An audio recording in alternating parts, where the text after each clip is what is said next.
I'm Ranji. I'm the director of the John Hope Franklin Humanities Institute, and it gives me great pleasure to welcome you here today for the first of a couple of events on publishing this year in recognition of Duke University Press's centennial year.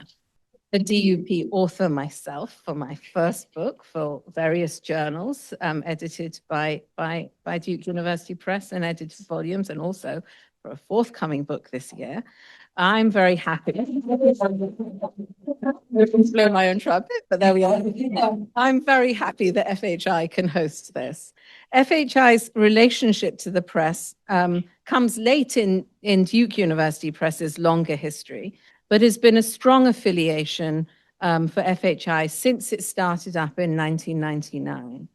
In addition to the numerous publications by individuals who are part of FHI's inception and success in the early days, when FHI was housed at the John Hope Franklin Center, the FHI seminar, which was the principal form of FHI's early years, with faculty fellows, librarians, and graduate students focusing on a single theme, inviting scholars in from within and outside Duke, the seminar would pick one forthcoming book annually to carry, I think it was one annually. Someone might correct me, maybe two.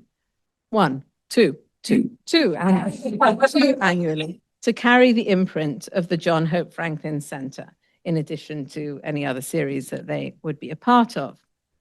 Since then, even after FHI moved over here to Smith Warehouse, we have had a very strong relationship with the press through events about publication, through the numerous book manuscript workshops we hold every year. It is certainly the case that a huge number of Duke faculty members who go through that workshop would love to work with Duke University Press editor, and ask for their expert input on a book manuscript that is close to completion. The editor is, of course, I just want to underscore this for anyone who's thinking about this, under no obligation at all, ultimately, to take that manuscript through their own initial interest, the rigorous process of peer review and contract. But it is fair to say that no other press editors, in my experience, have taken these workshops as seriously as the DUP ones. We also have had the pleasure of holding a couple of events to celebrate FHI's 25th anniversary with editors and former directors of the press. And you can see those, you can watch those on YouTube, actually, if you want to know more about the press, if you want to know more about the history of the humanities at Duke, and more about FHI. So it's been a strong relationship. I'm also, happy to say that we're also the happy recipient of numerous hundreds of books that the press could no longer house, that we have next door, and our graduate students have been really, really happy to have those here, and also to be able to take a book and on occasion leave a book. Well, that's the model, but it doesn't always happen. That's okay. That's okay. We have also had a shared former staff person, the much missed, recently retired Sylvia Miller, who's up there, who initiated the expanded series of events on issues in publication, drawing on her long career, her long career in scholarly publishing. Before that moment, we have had a number of events, and today's will be one of those in the first part on the writing of the first book, highlighting the differences between dissertations and books, a project that is helpful in so many ways to explain the different demands of each of those projects. I find myself frequently saying to graduate students, actually, this is not a book. You do actually have to document what you know, for example, and it will be a whole different moment when you move to the book and have a more fluid relationship with the body of scholarship that you are building on. So anyway, that was a little aside, a little personal. Yes. Okay. We are also consistent interlocutors with editors at the press who frequently come to our events, introduce us to new authors, suggest events to us, and enrich the intellectual life of the university. So thank you so much for that. When I travel outside the US, I mean, I think that within the US, people know what Duke is, but outside the US, they don't always. And I say I'm from Duke University. I have often been met with questions about the press and recognition because of it, something our dear senior administrators should take note of. The reputation of the press has for many put the university on the map. I want to thank our many co-sponsors. So we don't usually work in this way, but we sent out a general message to departments in the humanities and a few other people, just saying that we were going to have this event, and we got co-sponsorships from the Office for Research and Innovation, Office for Faculty Advancement, Art, History and Visual Studies, Asian and Middle Eastern Studies, Classical Studies, English, Gender, Sexuality and Feminist Studies, History, Romance Studies, Theatre Studies. I also want to thank the organizers, initially, I mean, always consistently, Rizella, who is up front here for starting, and also Sylvia Miller before retirement, and taking over from Sylvia afterwards, Chris Chier, Michael Pasquale, and Johnny Smith. Because of the logistics of the day, today will feature 2 panels on everything you need to know about publishing your humanities and social sciences books. From the process of turning a dissertation into a book to strategies for connecting with the best press for your book in the current publishing landscape. The schedule will be, the first panel will be focusing on how dissertations become book manuscripts with Elizabeth Ault and Ken Wissoker, and moderated by Chris Ouma. We'll have a little break, and then there will be another panel on connecting with a publisher and understanding the publishing landscape with Courtney Berger, Rizella Fosada, moderated by Sylvia Miller, who is back with us. And with that, let me hand over to Dean Smith to make some introductory comment. Thank you, everyone.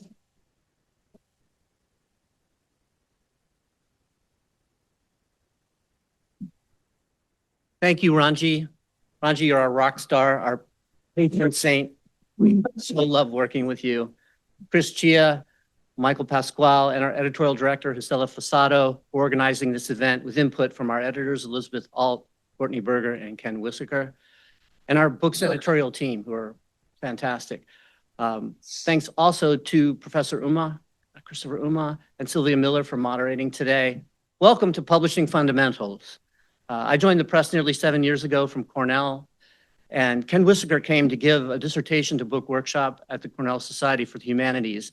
And I'd never heard the process described in such a creative and accessible way, and thought it would be really interesting to work with him. And that night I walked home thinking, foreground the argument, foreground the argument.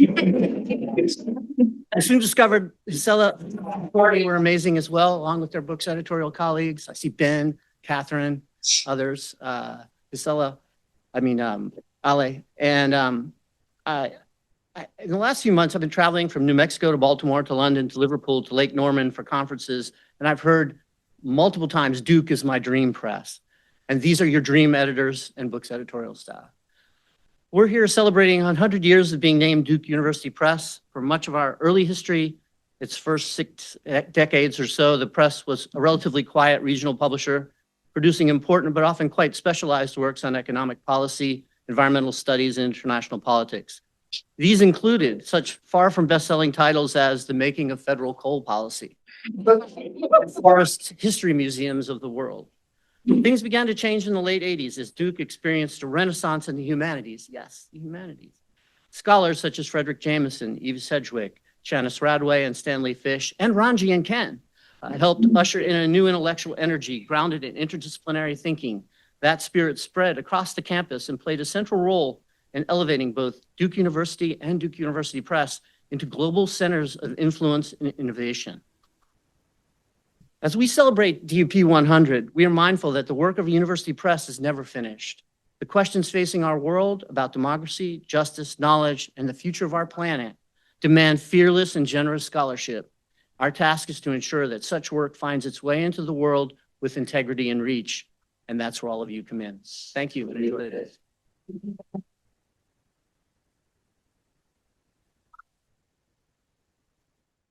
going to start and introduce the puns, and then I'll sit down and we can.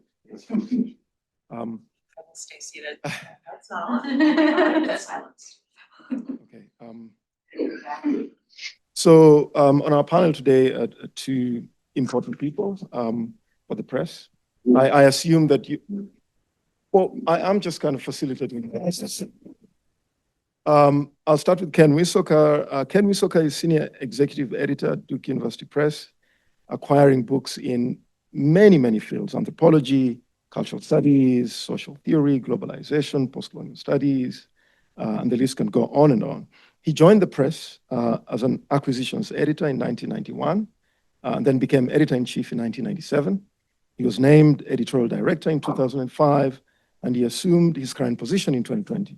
In addition to his duties in the press, he serves as Director of Intellectual Publics at the Graduate Center at CUNY in New York City. And Ken has published over 1,200 books, right? And counting. Have won over 170 prizes. Among the authors whose books he has published are Stuart Hall, Donna Haraway, Ashim Bembe, Eve Kosowski-Sedgwick, Jack Halberstam, Charles Taylor, and on, Ranji Khanna, sitting right here. In addition to the work that he's doing, he's also, he's particularly proud of a number of pioneering fast books that he has acquired. When asked what he looks for, Ken says, "I love seeing a project that changes my thinking, that is more than a recognizable approach well applied." He says, he has also written on publishing for a number of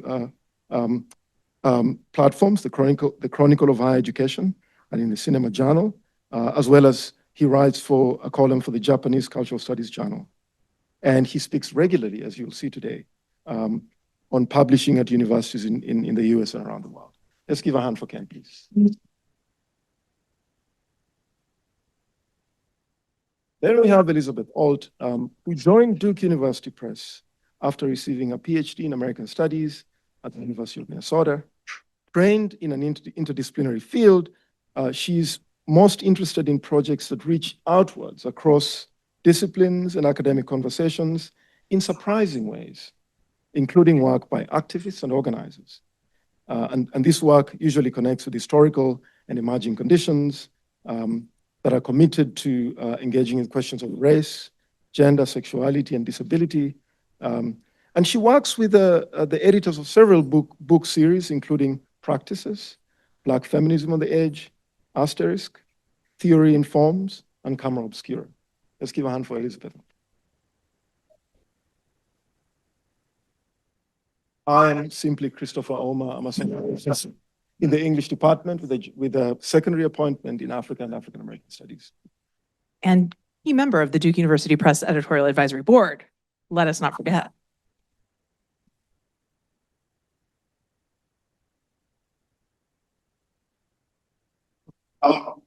So as Elizabeth has mentioned, I am on the advisory board, and one of the things that I have observed in the past year and a half, I'm coming on to my second year in the advisory board, is just the entire ecology of the Duke University Press, in-house. Often when you come from outside, you see those amazing cover images, you see the books are all over. I mean, everybody wants to publish with the press. I mean, it's a whole brand in a sense, and they are ultimately in the business of selling books. We have to remember that. But those of us sitting in this room, it's more than just selling the books. And I'm hoping that the conversation today will kind of bridge on ethical and other investments in the scholarship we do and their job, which is to promote that scholarship, but also sell their books. So I have read, their paper CVs, but I'd like to hear from them to tell us exactly what they do for the press. How can you articulate your job at the press, your role at the press? I'll start since I'm already holding the microphone. Thank you for all these generous introductions, for hosting and conceptualizing the event. It's delightful to be on this side of the FHI stage, as I am. One thing I do for the press is attend a lot of events on campus. So I'm often on that side. But these chairs are really good. Like, as far as campus chairs go, I would say FHI is really crushing the game. Good food. Yeah. Oh yeah, also the food. So yeah, I mean, but that's a really important part of what I do here. I live in Durham. I've lived in Durham for 14 years since I started at the press, even though technically speaking, the press is 100% remote. Thank you to the CBA. And yeah, so staying in touch with the intellectual community that people work so hard to maintain and to build here on campus is a huge part of my job. And then also kind of applying to the conversations happening here at Duke, what I'm hearing at the Association for Geography conference, for example, that I was at in March, and then coming right from that to the feminist theory workshop and just kind of creating those connections and conversations with an interdisciplinary background at a press that has so embraced and been at the cutting edge of interdisciplinarity. I think I really do see myself as making a lot of those connections. Also of helping people imagine audiences for their work that they might not have initially imagined, I think is really important. I think we'll probably talk a lot about audience today. And so I think being a receptive audience, not being a paranoid reader of scholars' work, being someone who wants to see the possibilities and wants to imagine that something could really be good and make a difference. As a thought partner, you know, I think the idea that we could have intellectual conversations about ideas with our authors in addition to like the logistical conversations sometimes takes people by surprise.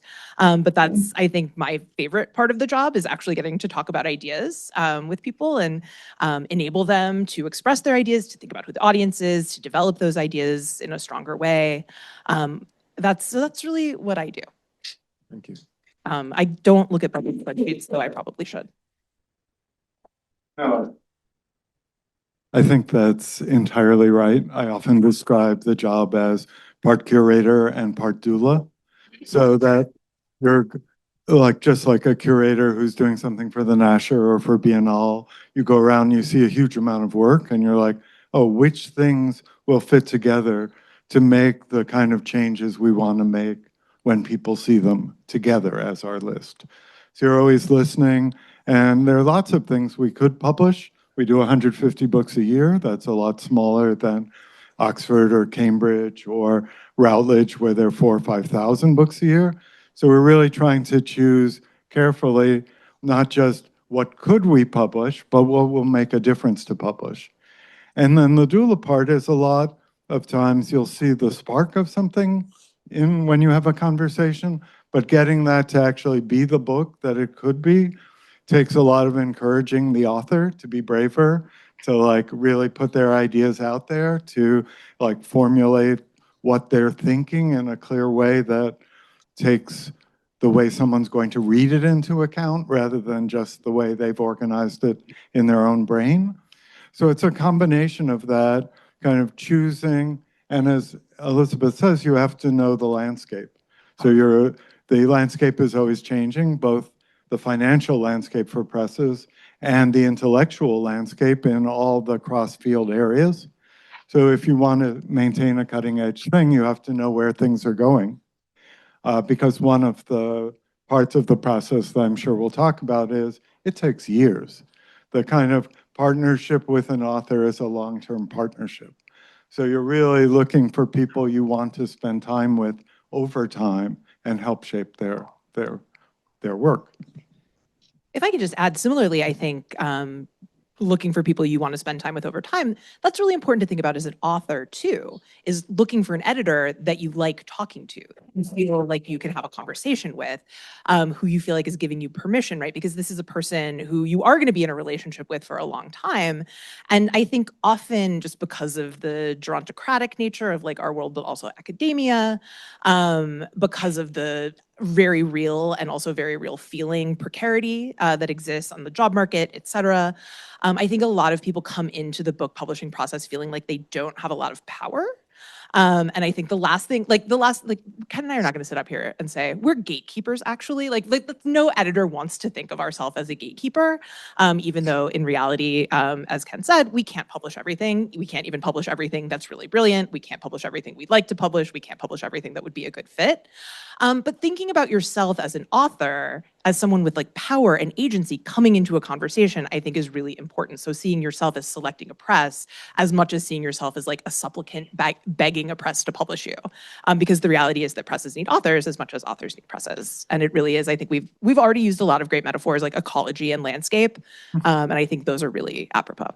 I think that's right. And part of our job is actually trying to get people to take themselves seriously.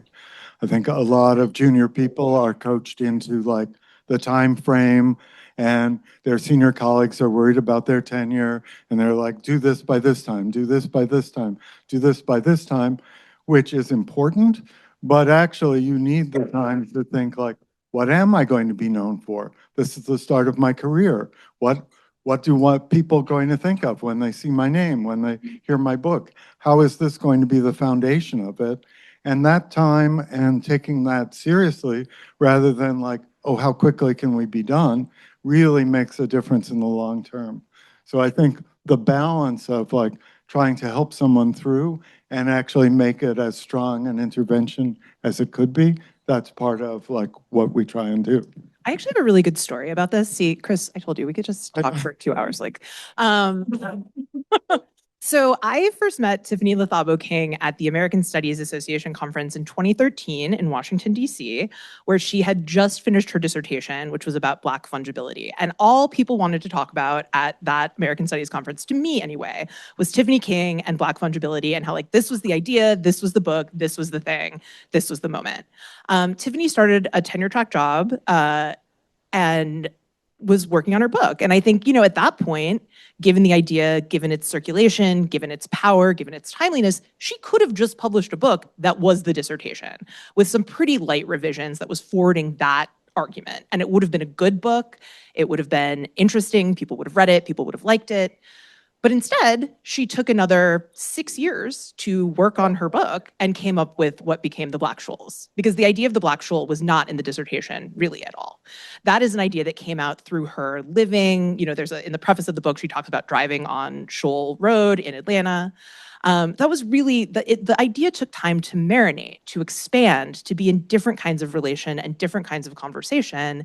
And I know not everybody has that kind of time, but I think to me, it's such a powerful example of someone who could have published their dissertation lightly revised, but revised as a book, but really taking that time to develop the idea, to develop the concept, to develop something that really sticks with people, like that idea of the Black Shoal, really made it into a sort of game-changing book that ended up winning the Best First Book Award at the American Studies Association and circulating, I think, a lot more broadly and deeply. So that's just one example, and we would have dozens. But. Fantastic. I feel like you're both already anticipating some of the questions that I had, which is great.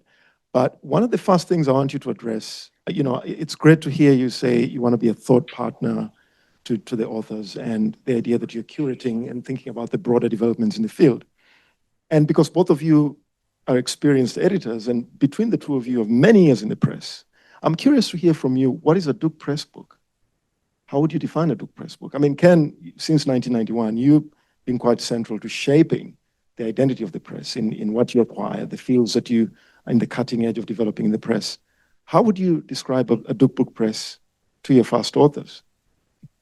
I wouldn't try to describe it, but for me, like what you said in the introduction, where you take an object that you might or might not be interested in, and you use it to open up a world or present some thinking, that way exceeds what somebody might imagine if you just told them what the topic was, which is a big piece of usually the dissertation is about that object.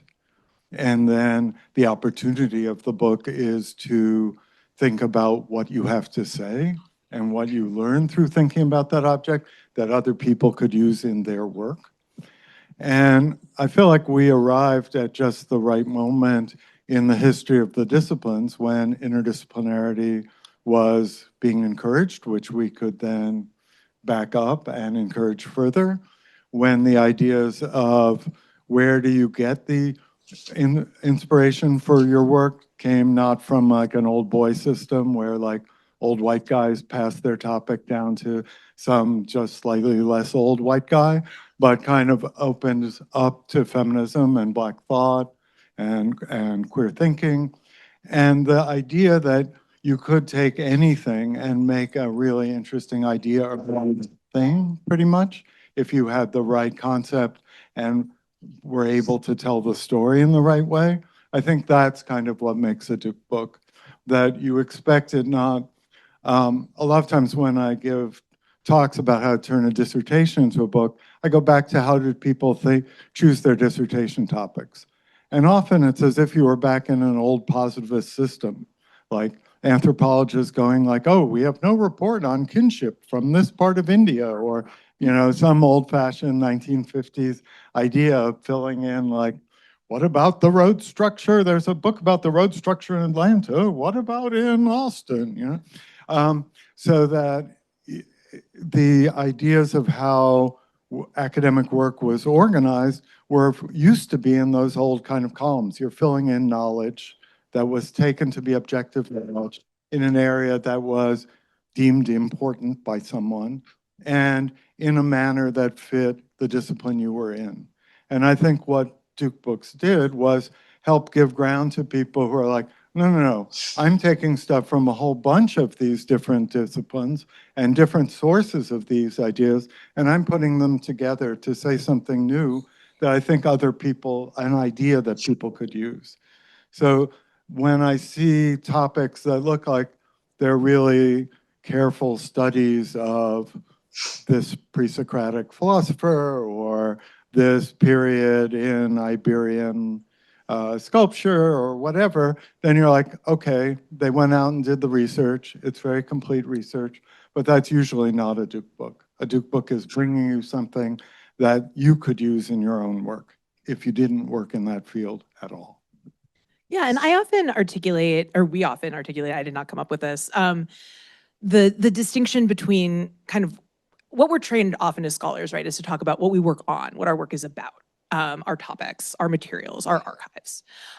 What a Duke book, I think, is primarily concerned with actually is what the book is doing and how the book is using the things that it's about to make the claims, but really it's about what the book is doing. And so I think that's something that I find really helpful to ask people, is not just what the book is about, but what they want the book to do, how they want people to use it. I know Ken often asks people how they would like to be cited, and I think that's a really helpful question when you think about how you take up other people's work in your own work. What's the thing you're giving people permission to do or permission to say or permission to bring together?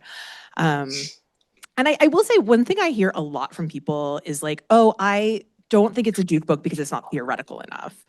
And like, I understand where that comes from, but I think that that's mistaking the question of like useful idea for abstruse theory. And I think abstruse theory is actually really important, and I'm glad that we have a place for it on our list. I think I defend it. Everything Jasbir Puar has said about the importance of complex language and complex ideas, I support. At the same time, there's a lot of different ways to have a book that does something. And I think there's a lot of different ways to reach audiences, a lot of different audiences to be reached. And I think really, again, about taking yourself seriously as an author, as a person with something to say, as a participant with something to contribute to a conversation is part of what makes a book a Duke book and an author a Duke author. I think one of the questions I wanted to ask later was, dissertations can be very kind of heavily theoretical, and they can perform knowledge of what they've read and they've done. And I think the difficult part is usually transitioning from that mode of scholarship to a book. And I think a lot of first book authors would be anxious about that process with Duke Press. Well, like, not to hate on dissertations, though, we all know the best dissertation is one. Exactly. And I think sometimes in the process of writing the dissertation, because you know who you're writing it for, there's a lot of like, oh God, Rod and I had this one conversation about Foucault, and I know if I don't include this 3 pages of what I think about sovereignty in my discussion of this one episode of the sitcom Good Times, like he's going to be really mad. Not to like speak from my own experience or anything, but that kind of stuff does not need to be in a book because you don't know who the book is for. You can imagine who the book is for. You can imagine your readers. Peer review helps you to imagine more specifically the kinds of audiences that might pick up your claims in particular kinds of ways. But a lot of writing in a dissertation is sort of like, this is mean, but it's like if you have a cat that goes outside and it like brings back a bird and it's like, look, I'm a predator. I successfully caught this bird for you. And that's not, no one wants to see your sort of mangled bird ideas in your book, you know? So I think what it is about is not being theoretical, but it's, well, on the book, we could dispute what's in the book, but yeah, so I think it's about digesting that theory, and then you are the author, you're the tour guide. You know, you're the person who is telling us how to understand the theory, what to take away from it, what do we need to come with you where you are taking us. So besides the people that you know you're writing for when you're writing a dissertation, you also have at least the useful illusion that they're going to read the whole thing. The people in the room who've been on dissertation committees will perhaps allow that not everybody on the committee actually did read the whole thing. But No one in this room, ever. But you're supposed to write it as if they are. And I think that does more work to structure the dissertation than people ever realize at the time.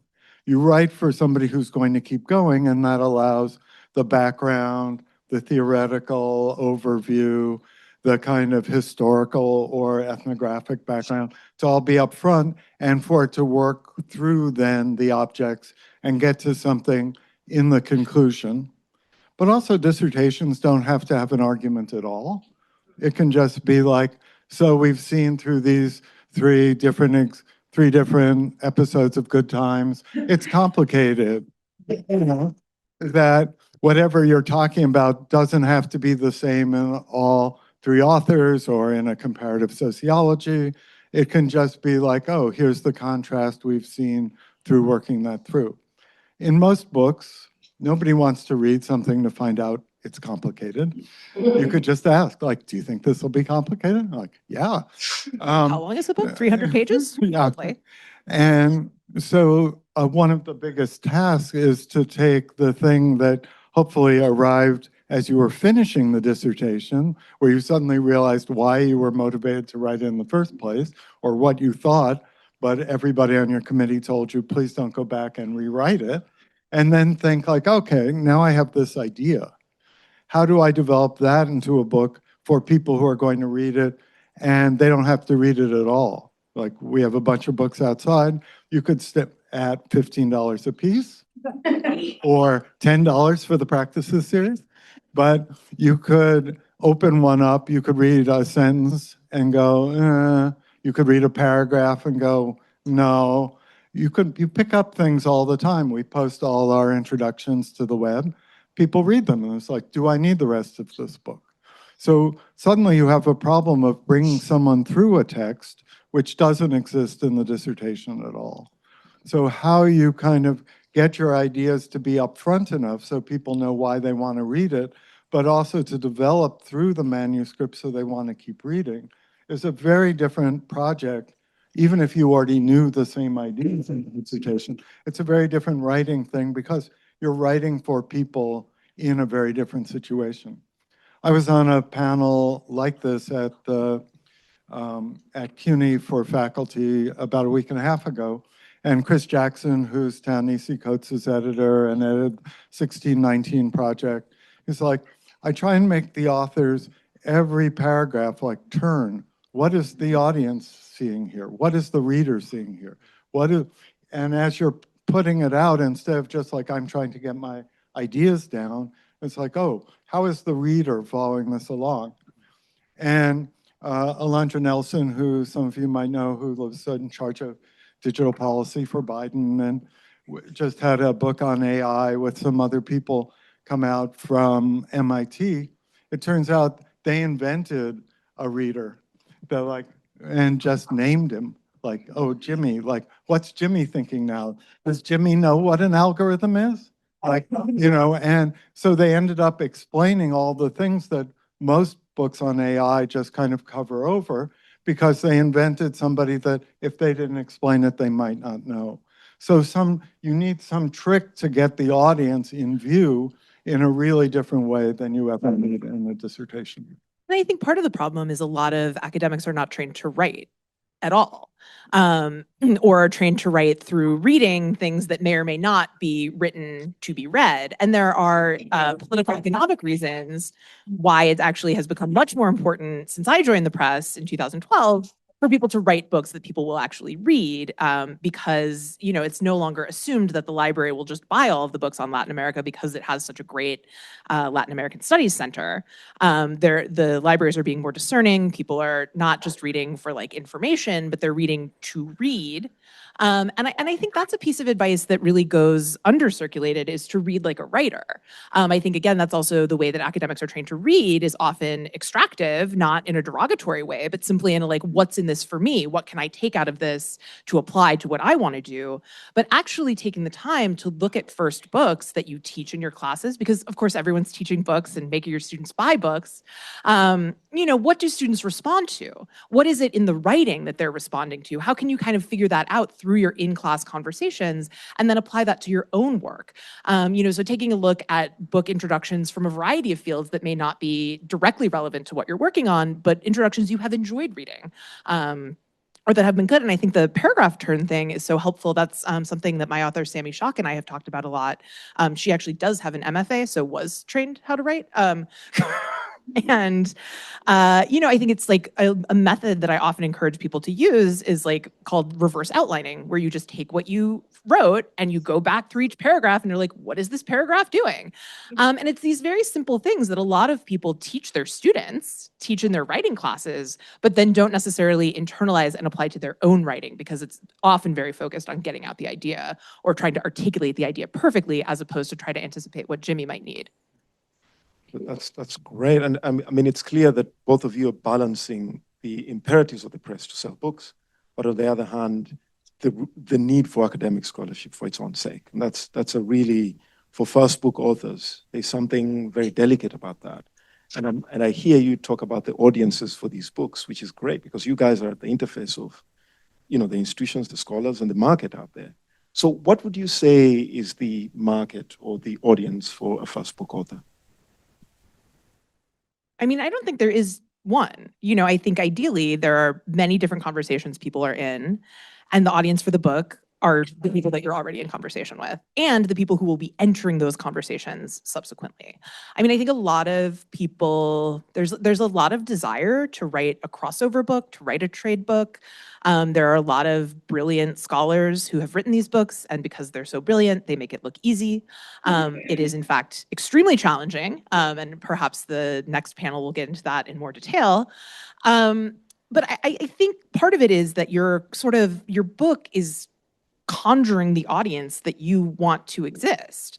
You're the person who's putting these different conversations together. And so, you're the person who's on the different panels at the different conferences. And I think one thing that we've really seen is that one of the best predictors of if a book will be successful is how much the author gets behind it. How much the author is a presence in doing book talks, going to conferences. I think there was a long time where it was like, oh, do I have to have this many followers on Twitter? And unfortunately, the entire amazing ecosystem that was actually getting to talk about ideas on the internet now is gone. So, there's different metrics, but I think it is so important for you to be the face of your book. And I think there's a lot of ways to do that aren't, like, a lot of people are like, this is so gross and self-promoting. And I know when I was in grad school, my mom and sister are both in sales. And I was like, they're in sales. I'm living the life of the mind. And of course, it turns out like the life of the mind is not a life that is best lived alone. It is a life that is best lived in conversation. It's a life that's best lived with others. It's a life that's best lived when you're bouncing ideas around and talking and like seeing these things manifest in the world. And so I think if you can think about being the face of your book as having an opportunity to get to talk about your ideas with other people who care about them, which is like, if we're not doing that in the university, what are we defending the university for? That should be exciting, I guess is what I'm trying to say. There's a lot of the books that we've done as first books are some of the best-selling books we've ever done. And most notably, Karen Barad. We can't all aspire to that, but there's lots of first books that really were defining and actually present the authors with the problem of how am I ever going to do something that good again? And it's partly who needs the book. So for a long time, especially during the second half of the 2010s, I was really taken by the books that I would see on the former Twitter, where like Sarah Ahmed, somebody would have a picture of living a feminist life and be like, this book got me through the week, and the kind of sense that there were all kinds of books where people were like, I need this book for my life, not just to like help put in my bibliography. And that could come in lots of different forms of insight or care or political need. But that kind of larger audience is one way that first books are successful. Another is to be on the edge, and that sometimes is a little luck of like where the kind of conversations like Elizabeth was talking about earlier are going, and to become the book that people kind of go back to for where that's best shown or enunciated or worked out. One of the challenging things of this moment, which maybe will come up on the next panel as well, is we had a really good metric of that based on like what was taught in graduate classes. So a lot of the basis for all the successes of the press was things that were taught, and it could be something that was just taught in particular fields, but taught year after year. That was often a first book. And if that goes away and people are just like, oh, I'm doing a Google search and finding a free PDF, then those books become unpublishable because it's an ecology that we're all part of and nobody else is looking for them. The press has a harder time, but also it's just harder to see, and it's more unsatisfactory. We have books now that have won 2 or 3 prizes and they're selling 2 or 3 or 400 copies, something I think we would have all seen as a complete failure 8 or 10 years ago. So it's partly a kind of question of what can you do to get the book out? It's partly the additional pressure of this moment to actually be speaking to people rather than just like checking off the boxes. But it's a really interesting conjuncture that we're at, where thinking about this is much more important even than it would have been if we did this 5 years ago. It's great. So I just want to shift the conversation a little bit to the more technical aspects, which we're all aware of. First book authors were trying to convert their dissertations to first books. They want to encounter the press. They want to get in touch with the press. Questions around the book proposal, for instance. I'd like to hear your thoughts about how the press gives value to book proposals and where that book proposal takes a first book author towards. What are the things that first book authors need to think about in relation to the book proposal? They've got to get there eventually. They've got to be able to finalize a book and put the book out there. So can I hear your thoughts? We both have hot takes. We have hot takes. My hot take is I'm a proposal hater. Because I think like all the focus from like the professor is in and other kind of advice factories of like working on the proposal, most of that energy could better go into working on the actual book. And that the number of times I've been on panels where people are like, well, how many comparables do I need? Do they all need to be from the press? Do they need to be from, it's not about that. Nobody's publishing the best proposals. They're publishing the books that actually are carried through the proposal. The one thing that's my favorite thing about the proposal is the difference between the one paragraph where you say this is what the book is doing and the chapter by chapter breakdown. Because when we go over new proposals, Kate's in the back, we'll do this like every other Friday together with Ale, and we go through things. That's the first thing I look at. If you're trying to convince somebody of this, why are they reading this? Or there's a really great idea that's I can see in these chapters, but they're not capturing it in their full statement. So one good thing about a proposal is for you, the author, it's like, oh, what am I trying to convince people of? what would they need to read in what order in order to be convinced? That part of the proposal is really great. Other presses feel very differently, and having the orthodox proposal is normal. But scholars of neoliberalism, I am here to tell you, this is a neoliberal form that came from British publishers like Wiley and Routledge, outsourcing the work of knowing what the book was about to the author themselves, outsourcing the idea of what the competition was to the author themselves, and outsourcing the work of what the market was to the competition themselves. So they didn't have to hire trained editors, but could just like bring people through jobs and have them push paper around. Amen. Okay, yeah. Yes, I agree with everything that Ken just said. My other thing is a proposal is fake. It's speculative. It's not real. It often tells me very little about what the experience of actually reading the book is going to be like, because in a proposal, you're telling me what you're going to do. I would much rather read what you're actually doing. I think people become obsessed with the proposal. They don't work on their book. And because I will say we are speaking from a sort of luxury position because, or a defensive position, but like at Duke University Press, by and large, for first books, we do not send proposals out for peer review. I think a lot of the book proposal advice industrial complex is written with the notion that the book proposal itself will be peer reviewed. I don't think that is a helpful model for most first-time authors, because I think when you're writing your first book, you've never written a book before, I think it's most helpful to get feedback on what you've actually done as opposed to what you say you might do. And again, for interdisciplinary scholarship, I acquire very broadly in the humanities and interpretive social sciences. I work with people with PhDs in American studies, anthropology, sociology, geography, etc., who all do a thing that they call ethnography. But across those fields, what counts as serious ethnography, as long-term ethnography, as detailed fieldwork notes, as ethnographic writing, varies widely. So when someone's telling me that they're offering an ethnographic account, I actually am not always sure that I can tell what they mean by that without reading what their actual ethnographic chapters look like.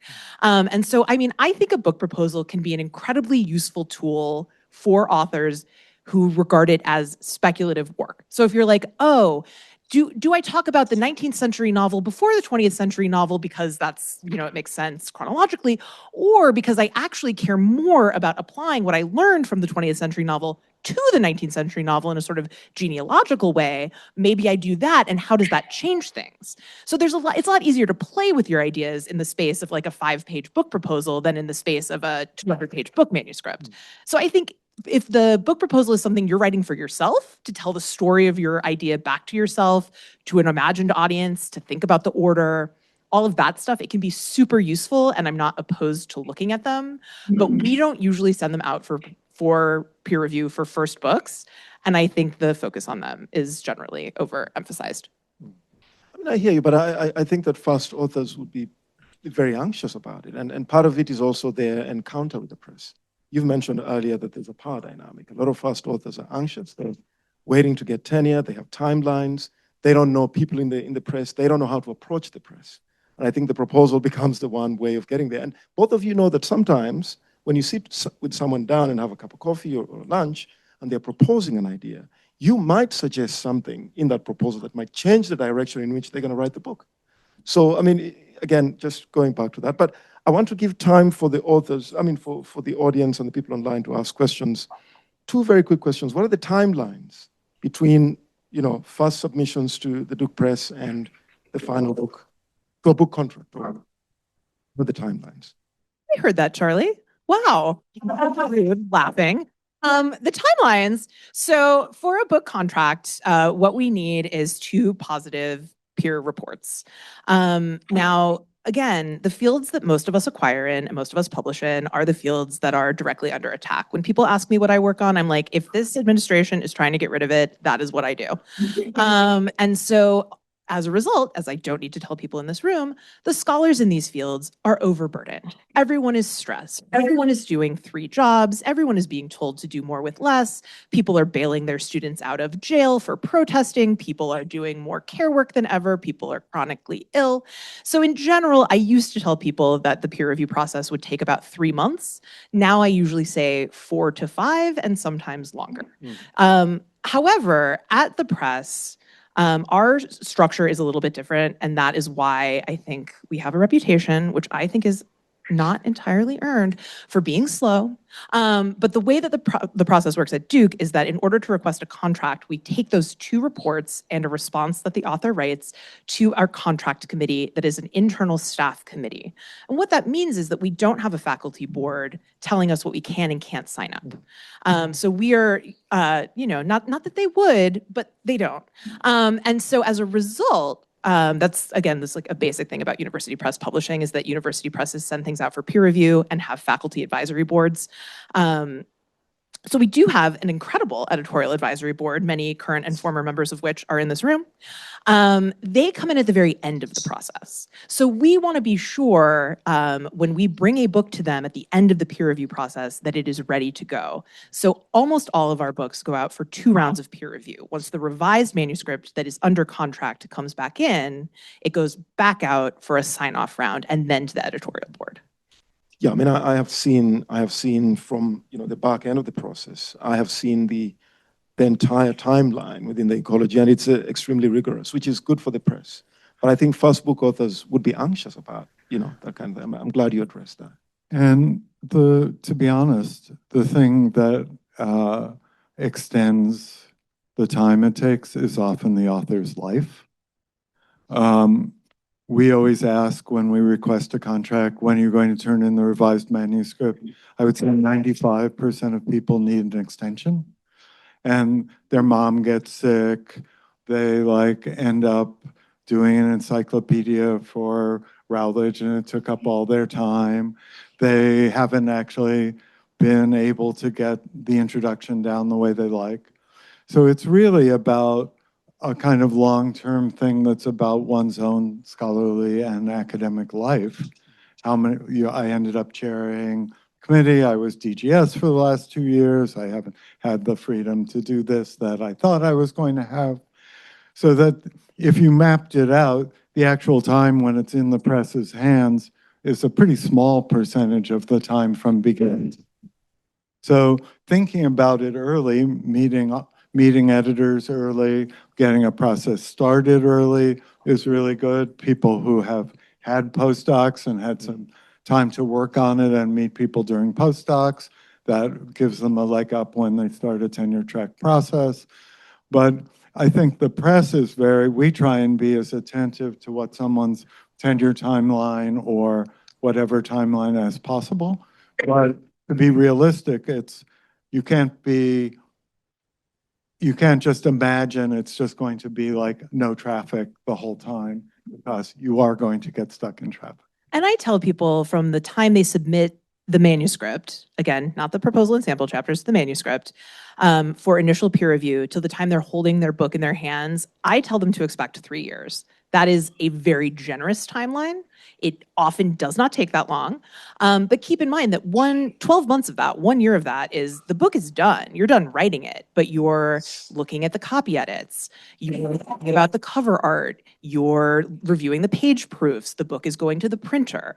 So of that 3 years, 12 months, the book is mostly out of your hands. And I send so many letters about the process, tenure files, about where the book is at every stage. And again, so that's 2 years for the peer review and revision process. It doesn't always take that long, but it often can.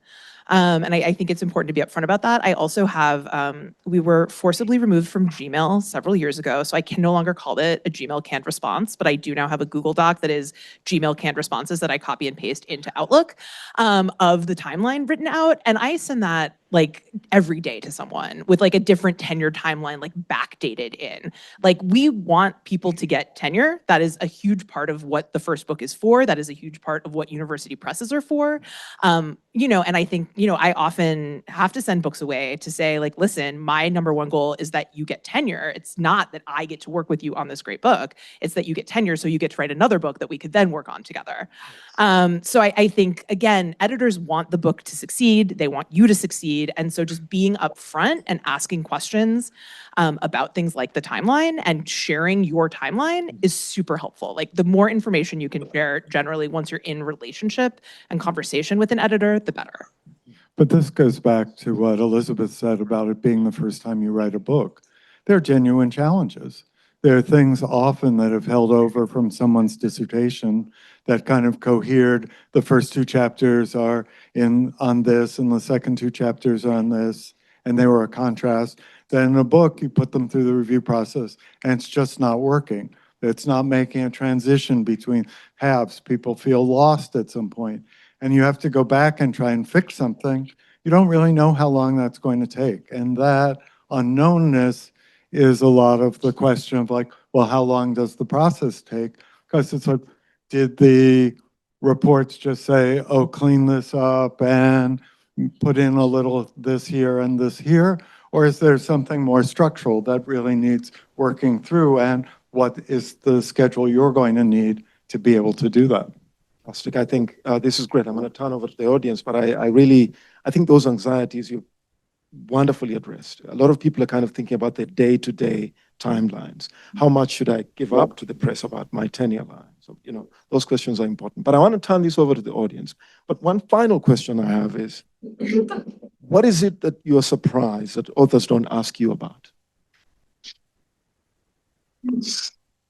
Maybe we'll see what the audience has to ask. And it's a little test. Maybe some of those questions will emerge. It's not a test. It's never a test. People feel like it's a test. Anytime I ask someone a question, it's like they pause, they hesitate. I'm like, no, it's not a test. There's not a wrong answer. Ken, do you have something you'd like to say? All right, I'm just vamping now.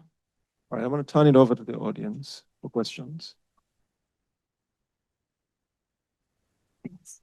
Hello, Angelina Lucento, Assistant Professor of Modern Art here at Duke, Art History, and Visual Studies.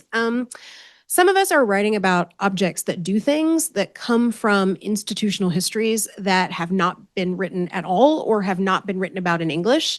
And we're very eager, at least I'm speaking for myself, I'm very eager not to allow writing that history to overshadow what the object does.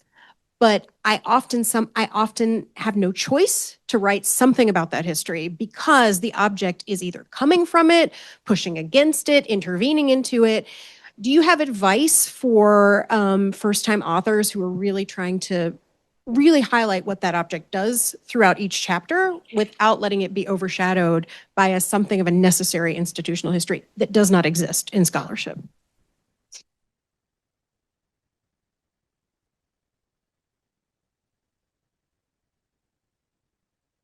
It's a little abstract as a question, so I'm not quite sure what the object and the institutional history represent, except for having. Soviet objects, Soviet institutions. That's what it is. Yeah. Yeah. So I think one analogy I think about a lot which I know I've shared with you before, that I think is helpful, is to think about a filmmaker going out and shooting for 6 months, and they could have 20 hours of footage, but that's never the film. The film is like, what's the rhythm? What's the pacing? How long is each scene?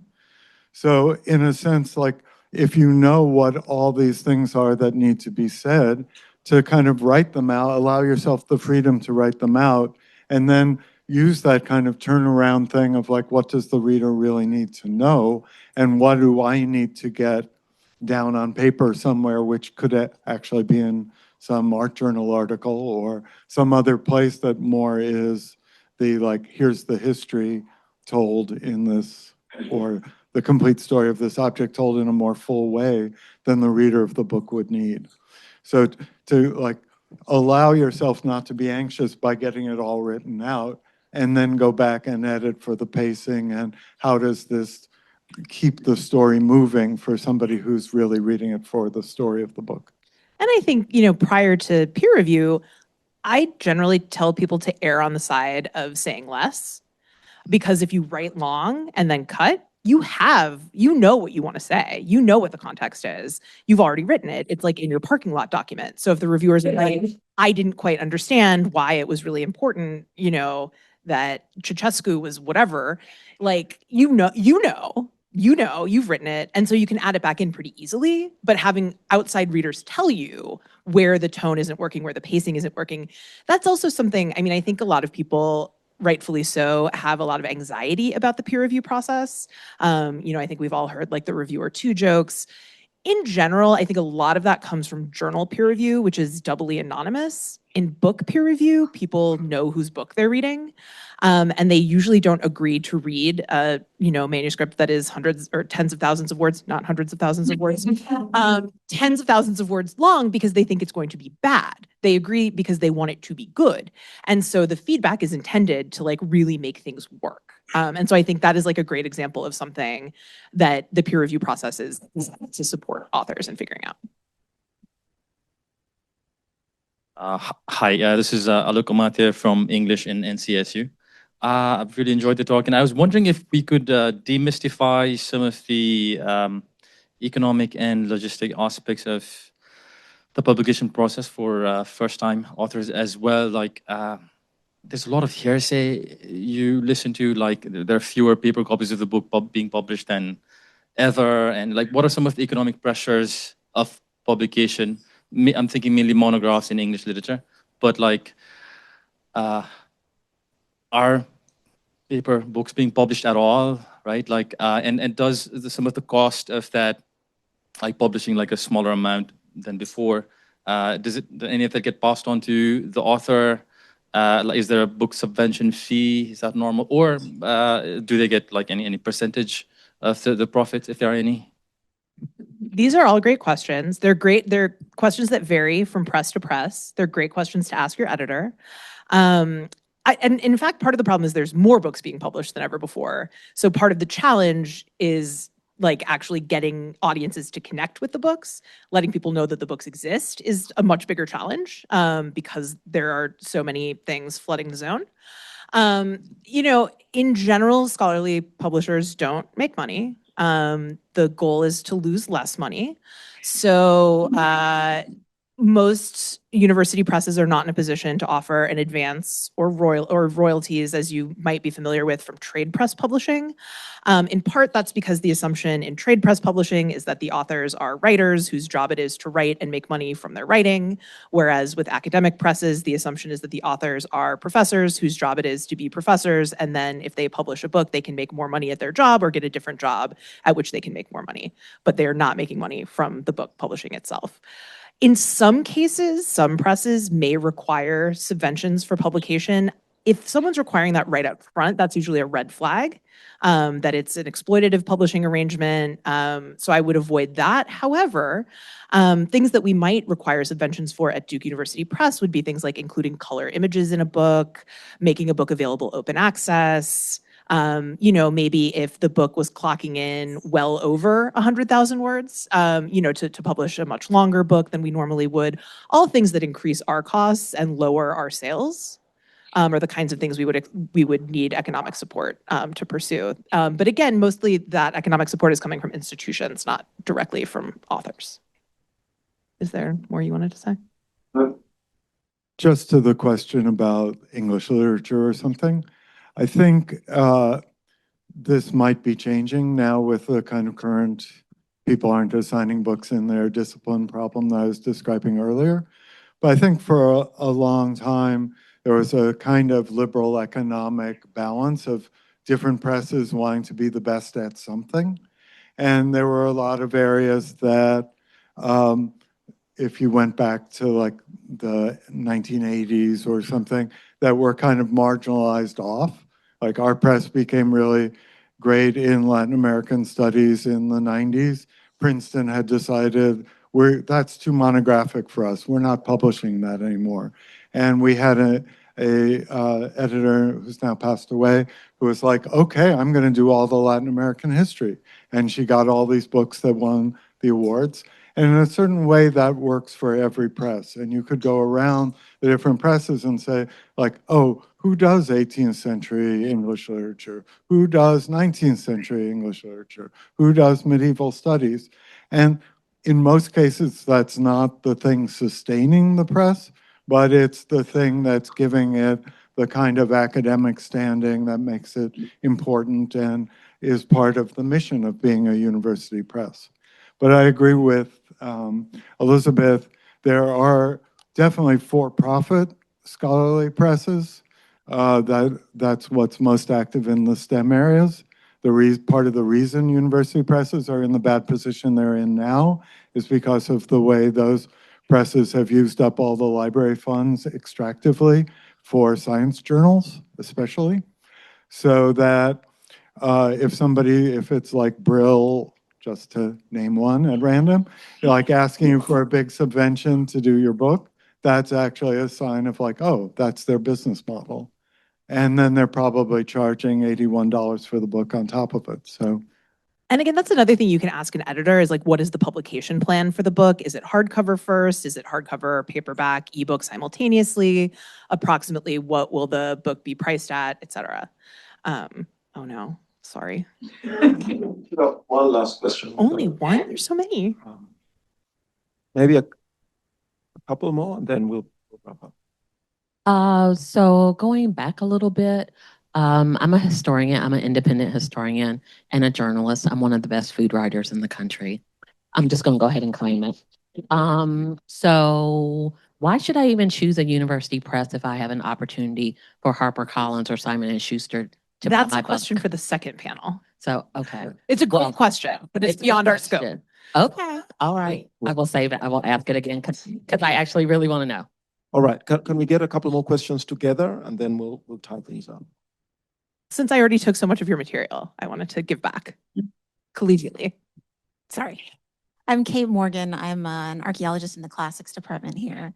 And I have a follow-up. It was really a follow-up question to invite you to talk more about the peer review process, how you choose people for peer review. I think this is also related to questions about audience for your book, who you as a first author might think is your audience, who the press or your editor might like you to think of as your expanded audience. I was just hoping that you could offer sort of, more comments beyond the catty reviewer too. Can we get the last question so they can go together? Oh. so I like to compare peer review to like the test screening for a film. So if a director has a film and before they like try and bring it to a festival or something, they get their friends together and then poll them on like where were they bored, where were they confused. I think of the peer review as something like that. We want to publish this book. We don't send things out if we don't hope to publish them. And then we want to know how does it work and for different kinds of audience. So as Elizabeth has said, a lot of what we do is interdisciplinary.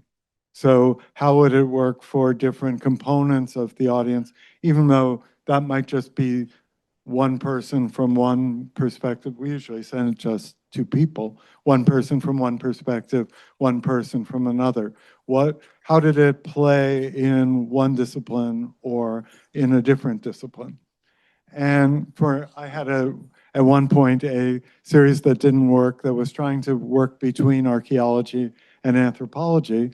And it was very interesting how much difference there was, even when people were all in anthropology departments, in what people expected was a good argument, what was good evidence, how something had to be explained, what constituted a book rather than article. So I learned the hard thing, which was that was a very difficult space to occupy. But in a lot of places where we're actually improving the books, what you want to know is like, did the historian think the archive was deep enough? And then you want to know things like, when the person started chapter 3, were they really confused because they forgot, like they just got to the end of chapter 2 and they're like, wow, where are we now? So you want to get that kind of feedback while it's still kind of constructive and friendly feedback. So I look for people who would like the book, if they just heard about it, would like to like the book, and will then be honest about what's working and not working. Yeah, I think that's really, really important. And it goes back to the question, right, about networking as a crucial part of living the life of the mind.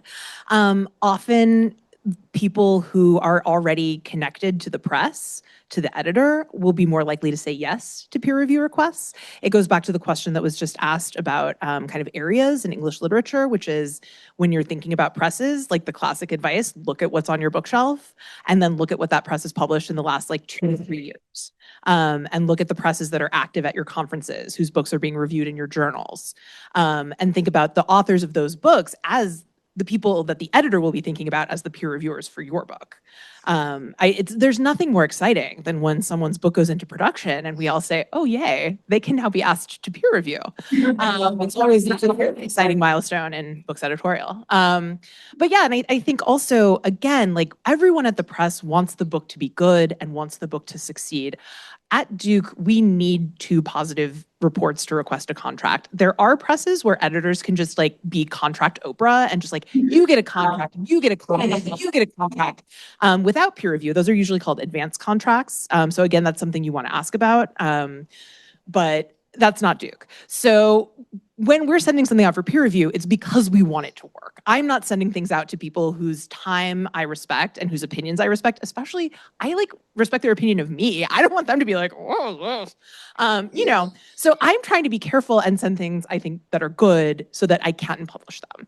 And so I think going into it with that good faith sense of like and also we ask the author to send us a list of peer reviewers. Crucially, and we take that list very seriously, and we also ask for a list of people who you would prefer we not send the book to. And like, while I, as a gossip, love to know why, it's very important to understand these schisms in the fields, like between archaeology and anthropology. You don't have to say why.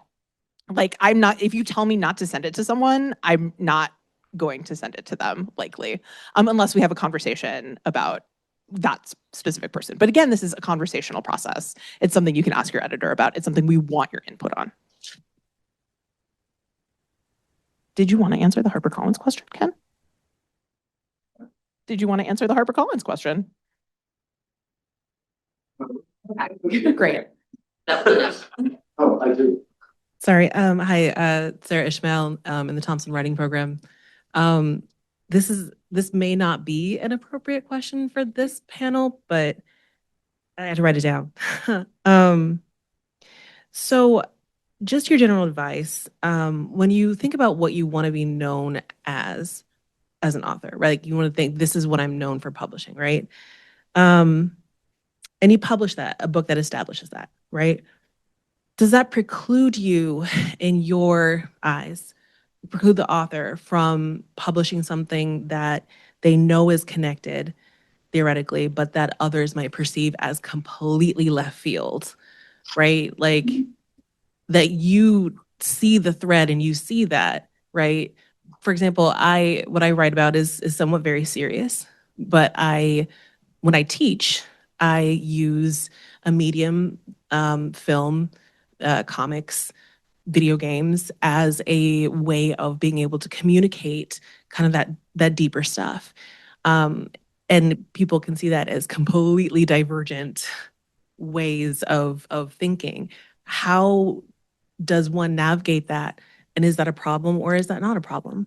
I mean, I don't think it's a problem. My number one piece of editorial advice is you can get away with anything as long as it seems like you're doing it on purpose. So your task as the author is to make it make sense. And especially if it doesn't seem like it makes sense, that's a bigger task, but it's certainly accomplishable. I'm sure you have an example. Well, I was just thinking if you think about writers you like, there's some people who've written on the same subject each time.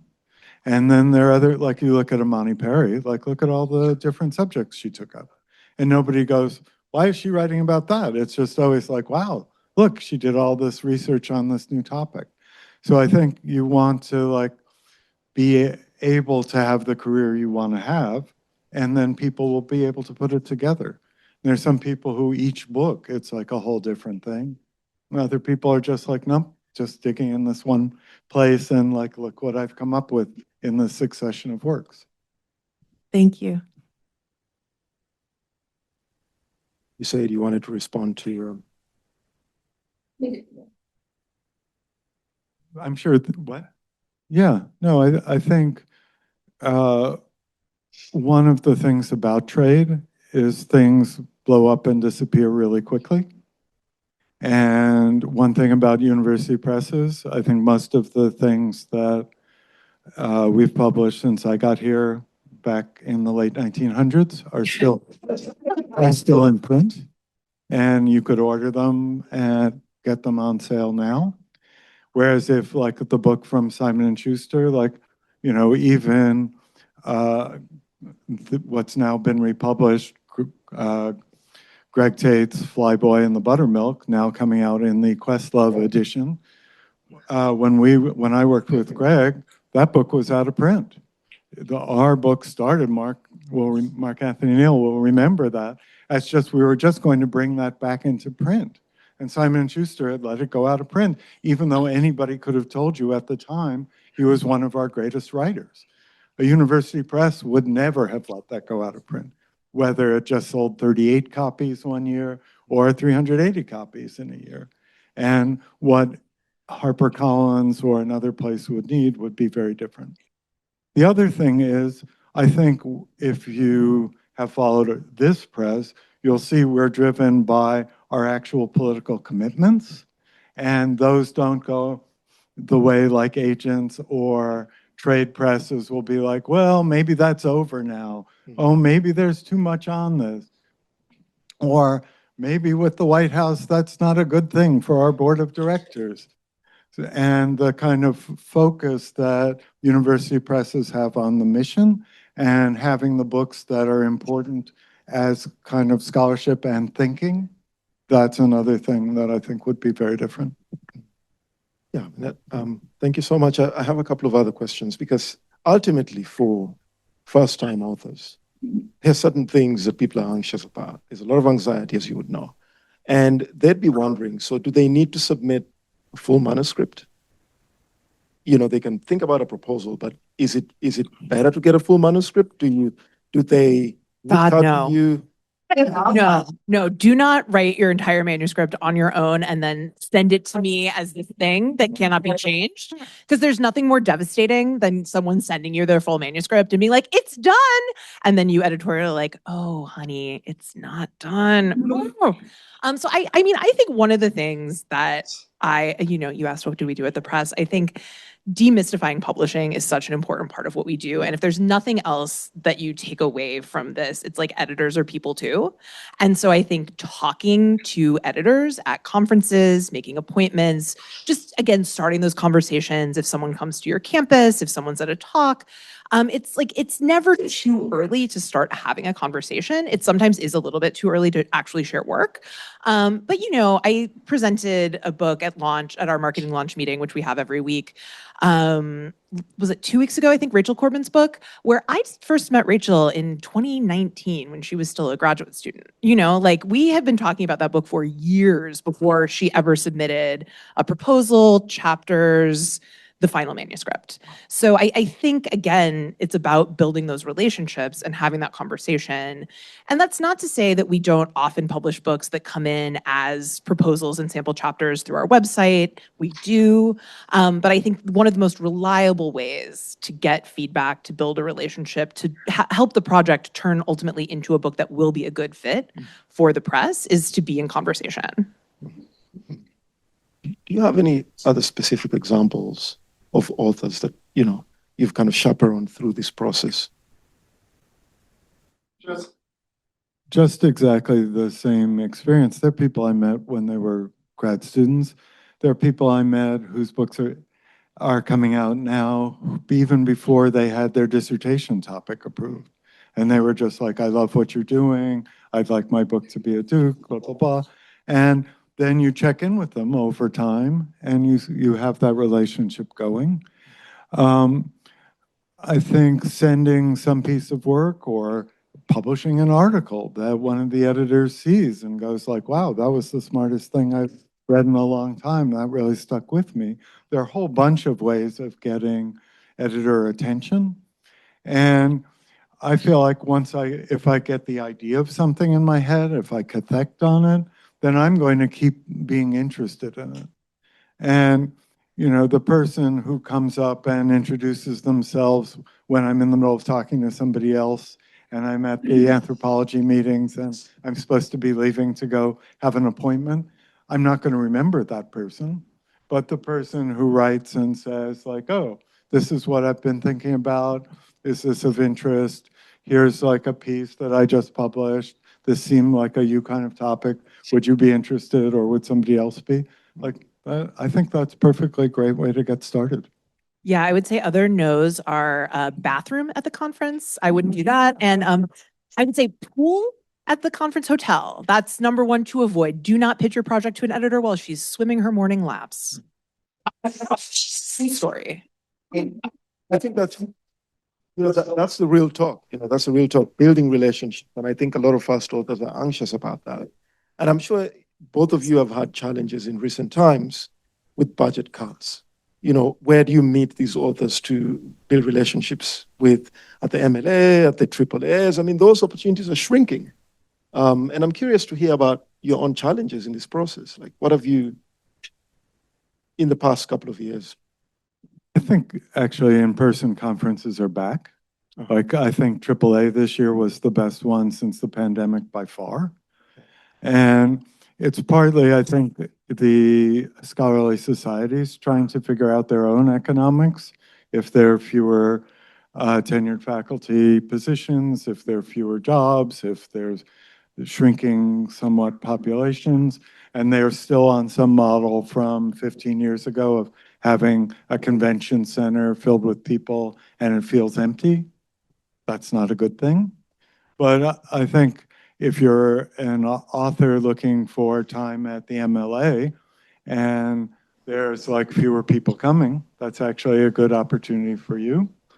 But also, I like being invited places. I did something with, we've all done things at different places, both on Zoom and in person, and people bring us around. And so there's lots of different kinds of opportunities, and certainly my colleagues who are here on campus, and you're all here on campus, it actually shouldn't be that hard to accomplish. But I feel like if anything, meeting people, because of Zoom, meeting people interrupts my work week way more hours of the week than it would have pre-pandemic. Because then I'm just writing back to somebody on email, they're sending me something. I'm like, oh, we should talk in College Art next February. And instead they're like, do you have time for a short Zoom conversation? And that actually can work, but those can pile up. Yeah, and I think I approach those differently. I have standing office hours still on my calendar, but usually I'm not going to meet with someone if they haven't been introduced to me or if they haven't shared some writing from their book with me. Whereas at a conference, I'm there to meet people and I will meet with not pretty much anyone, but pretty much anyone. I'm just much more open at a conference to just talking about what's your sense of the field? What are you seeing at this conference? What do you think about San Francisco as opposed to Detroit? Let's talk about different versions of organized abandonment. There's just more to talk about in the context of a conference. Whereas a Zoom meeting, if I don't have anything but a paragraph that someone sent me to go on, can be pretty awkward. But yeah, and I think, Ken also mentioned, right, keeping up with journals, that also helps, right, in terms of just seeing what's out there, what people are talking about, looking for CFPs, and I often hear from folks whose research budgets are being cut or who don't have a research budget, that they find the small symposia or workshops to be much more generative. And so if you're a person who feels that way, I think trying to figure out how to balance kind of going to things like that for your own kind of idea development and then going to the big conferences to develop your network differently, to bring that small network to the bigger conference is really important. And so maybe alternating those is helpful. I had something else to say, meeting people. Oh, the one thing that has become challenging, it's not to do with first books, but I think it's edited collections. A lot of times people have these small symposia and then they're like, this symposium was so great, it should be a book. And sometimes it could be a book, and sometimes it turns into a really great book. But then also just the putting together of an edited collection takes a really long time. There's a lot of wrangling, and also people don't really use them the way that I think people imagine they will. I think there's a fantasy that's like, if the edited collection is good enough, someone will just build their whole syllabus around someone else's edited collection, and then they will get people to buy the book and they will teach every chapter. And I just don't think that that really happens. I don't know if it ever did happen, but it's certainly not happening now. And so the economics of publishing edited collections have also become really challenging because more and more people are valuing that conversation in person and trying to like sustain that energy and momentum. And the edited collection feels like a good form to do that in, but it often is not a sustainable form, unfortunately, for the press. So I'm very interested and curious to think about other ways that we can be involved in those conversations and in sustaining that momentum. But unfortunately, it's probably not always the edited collection. That's a downer. Someone ask a better question. Like a more question. We have about 10 minutes. Yes, go ahead. Sylvia? No, you. Yes, you. Sylvia. For first-time authors, can you say something about word count? Just getting back to that manuscript, sometimes people just don't quite have a sense of how many words the typical book they're reading is, or what they should be writing to, or I find it confusing when people give me page count, because don't you all teach undergrads? Page count is fake. Like, that is a fake number. So I am always surprised when people don't. 250 words per double-spaced type page, right? So I am always a little surprised when people don't know their word count. Not even to know, like, relatively speaking, but just like don't know it at all. And then they come up with like a thing that's like, there's no way. There's no way that's your word count. But we do think in terms of word count because that is not fake. And about 100,000 words is a 288-page book, so about a 300-page book. Do you assign 300-page books? Do your students read 300-page books? And I think that's part of what I'm trying to get people to think about now too. Are you including front matter and back matter when you say that? Yes, we have a beautiful spreadsheet that someone, lo these many years, came up with that calculates index. Yes, and we do ask for the word count. The word count should include notes and bib in addition to text, but you don't need to like pad it out for the index, for example. Charlie. So the word on the street is that shorter is better. Yeah. Well, again, that's like why I'm asking the question. Do you teach 300-page books? Do you think your students will read 300-page books? So that's like, it really goes back to that question of audience. Like, who is the book for? So maybe there are some audiences that will read a book that is 120,000 words or 350 pages. They may exist, they may be your audience. But if you're pitching me a book that you want to be taught to undergraduate classrooms and you're saying it's going to be 150,000 words, I'm telling you that it's never going to be taught in an undergraduate classroom. Now, if you're pitching me a book that's 50,000 words, I'm like, ooh, now we have a stew going. Now there's some possibility like that. I can work with that. And I actually think there's something. I mean, it is harder to write short than to write long. I think we all know that as I'm sitting up here rambling. Self-editing, a challenge. So, but I think we also all have frankly read those books that had like the one chapter that was fine. It didn't need to be there. And I also think with the increased pressure to publish, that it's another way of thinking about, well, what are the pieces of the dissertation that aren't essential to the argument I want to make in the book? And how can I make those into chapters and not worry about it being a chapter in the book? One thing I would add, this is all great. Also, you can say 70,000 words is about a 200-page book, about 35,000 words, about a 100-page book, just if you're trying to scale it out. But also, it matters on genre. So, like, nobody told Robin Kelley, well, maybe somebody did, but no one told Robin Kelley his monk biography should be shorter. People who are going to be in that, and there's like Robin Kelley writing the biography of Monk, you want it to be like a full everything he has to say. So there are things like, we have books by Tim Lawrence on like the New York dance floor, and people read them, they sell really well, they're long. But that's something like people who are into it are into it. There are other things where it's like, no, I'm trying to get you to get this, theoretical takeaway. Nothing, somebody could have told Achille Mbembe to put more examples in necropolitics, and that would not have improved the performance or readability or success of the book. So it's really like, who are you trying to get the audience, and what's the arc of it that's going to bring somebody through, and how long does that need to be? And key to that, I think, especially for first book authors, is trying to write down rather than up. So when you write your dissertation, you're writing for more senior people. Is Charlie going to ask me, how come I didn't cover this? And when you're writing the book, you should be writing for the people who are in grad school following you. Like, what are they going to be looking up to you for? What's your idea that you're passing on to them? And get rid of the readers, like people used to say, the reader over your shoulder, who are just like the people who aren't going to like what you do anyway, and are just going to ask you about things they think are important that they notice you left out.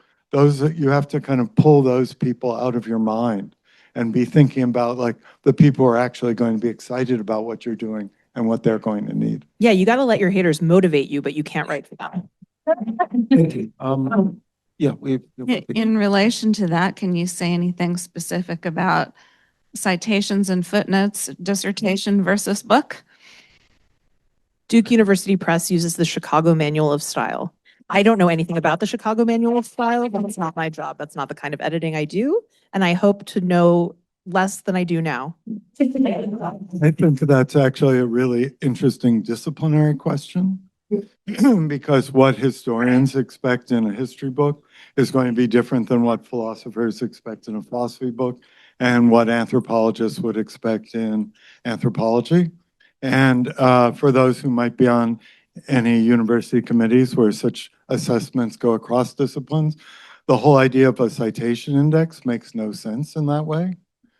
Because like, if you're like doing some piece of brain research, of course you cite everybody who worked on exactly the same problem. That's like the rules. If you're writing about postmodernism, you could just say Frederick Jameson and others who wrote on postmodernism. You're not supposed to be like listing off everybody who did it. So in the book, trying to figure out what's the purpose of the citations and then the audience and what they're really going to need, I think that's the best guide. It's another place where, as Elizabeth said, the readers can tell you if like things aren't there that they need to. I think of it in terms of when is the citation putting someone's anxiety to rest? Yes. So I've told this story before, but like if I'm reading along and somebody has cited no women, I get really nervous. Like, have they not read anything by anyone? Do they think no women have written on this topic? And then when there's finally some like feminist work, then I relax. And I think that model of reading and like, does this person know about Karen Barad? Does this person know about Ranji Khanna? You know, you want to see, sometimes those footnotes are there to put that person to rest. So that's a reason to have them, but you want to know like, what is it that it's doing in each case? Right. And in a large number of cases, the footnotes can be used as a sort of halfway house for citations that ultimately end up getting cut. But I defer to the authors and the readers on what's most necessary in their chosen fields. Wow, thank you. I mean, I think the session today is not just about putting you guys on the spot and asking all these questions. I think it's also about celebrating the press. And I think in your 100 years of existence, I think you have shaped huge amounts of the fields that, you know, you acquire books from. As someone who grew up in the Global South, I can tell you that Duke Press is one of the biggest in terms of shaping scholarly conversations in that part of the world. And I know individual authors in South Africa and other parts of Africa who blazed the trail for Duke in terms of how your editorial team acquired their books, the care that they took in getting them to where they are. And so I just want to say a big thank you to what you do. As also a member of the advisory board at Duke, I can see all the labor that goes into getting these books out. And so I just want to say thank you to the press and to all the people behind the scenes who make it happen. And the best way to thank the press is to buy books. We have begun our spring sale online, but even better than the spring sale online is the amazing variety of books that our colleague Jess has for sale in the lobby. $15 a pop, $10 for the practices book. Again, you're not going to get that price on the internet. Ultimately, they want to sell books. Thank you all.